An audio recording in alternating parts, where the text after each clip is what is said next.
আসসালামু আলাইকুম শিক্ষার্থী বন্ধুরা।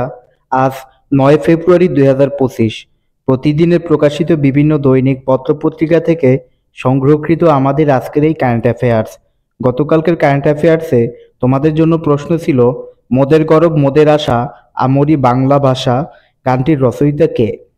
উত্তর হচ্ছে অতুল প্রসাদ সেন।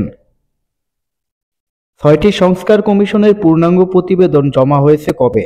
উত্তর হচ্ছে 8 ফেব্রুয়ারি। শাহ আব্দুল করিমের জন্ম কত সালে? উত্তর হচ্ছে 1916 সালে। শাহ আব্দুল করিমের জন্মস্থান কোথায়? উত্তর হচ্ছে সুনামগঞ্জ জেলার দিরাই উপজেলার উজানধন গ্রামে। এক বছরের ব্যবধানে যুক্তরাষ্ট্রে বাংলাদেশের পোশাক রপ্তানি বেড়েছে কত শতাংশ? উত্তর হচ্ছে 18%।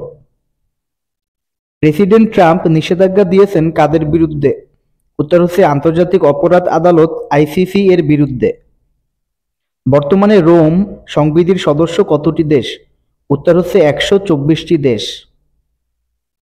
বাংলাদেশ প্রিমিয়ার লিগ ক্রিকেট 2025-এর টুর্নামেন্ট সেরা খেলোয়াড় কে? উত্তর হচ্ছে মেহেদী হাসান মিরাজ। যুক্তরাষ্ট্রের বাজারে তৈরি পোশাক রপ্তানিতে বাংলাদেশের অবস্থান কততম? উত্তর হচ্ছে তৃতীয়। হেনলি অ্যান্ড পার্টনার্স প্রকাশিত সাম্প্রতিক সূচক অনুযায়ী বিশ্বের সবচেয়ে শক্তিশালী পাসপোর্ট কোন দেশের? উত্তর হচ্ছে সিঙ্গাপুর। সাত নরীহার কার রচিত কাব্য? উত্তর হচ্ছে আবু জাফর ওবায়দুল্লাহ। নাসদাক কোন দেশের শেয়ার বাজার? উত্তর হচ্ছে যুক্তরাষ্ট্র। আলোচিত চলচ্চিত্র ছুটির ঘণ্টা কে নির্মাণ করেন? উত্তর হচ্ছে আজিজুর রহমান।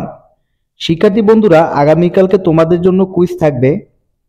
বাংলাদেশের তৈরি জাহাজ স্টেলা ম্যারিস কোন দেশে রপ্তানি হয়েছে? ভিডিওটি ভালো লাগলে অবশ্যই ডেইলি শিক্ষা ইউটিউব চ্যানেলকে সাবস্ক্রাইব করবে। ধন্যবাদ সবাইকে।